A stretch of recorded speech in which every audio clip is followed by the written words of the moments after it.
என்ன நடக்குது இங்க? வடைய வாங்கி தின்னு, பசிச்சா பண்ண வாங்கி தின்னு, ஆம்பளை பைய வாய்க்குள்ள இருக்க எச்சிய புடிங்கி திங்கிறியே. அங்க பாரு என் பழைய உடம்பா, பழனி படிக்கட்டு மாதிரி எத்தனை கட்டிங்ஸ் இருக்கு. இது வளர்த்த உடம்பு இல்ல, 300 ரூபா கொடுத்து வரைஞ்ச உடம்பு.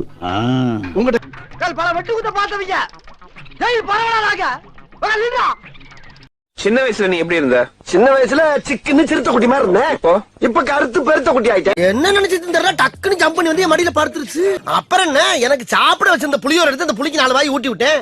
ஆரமா பார்த்த என்ன கோட்டு சூட்டோட பார்த்தவன அடையாளம் தெரியல. உனக்கு தெரியுதா யாருன்னு? பிச்சுமணி. மிஸ்டர் பிச்சுமணி. எது? ஆர் பார்த்தா? நீதான்டா குரு குரு குரு குருன்னு பாக்குற. குரு குரு குரு குரு நாங்க பார்த்தோம். அதுல ஒரு குண்டைக்கு கராத்த பழைய பாபுல இருக்கு. மூட்டை வச்சுக்கிட்டு ஒரு ஏத்தா வாங்க இங்க வந்துருக்கு. 8வது அதிகாரத்தை ஏசு என்னடா சொல்லிருக்காரு? இவ்வளவு அதிகாரமா கேக்குறானே, தப்பா சொன்னா கொன்றுவானோ? பொதுவா சொல்லுவான், எது சொன்னாலும் அவர் நல்லதா தாங்க சொல்லிருப்பாரு.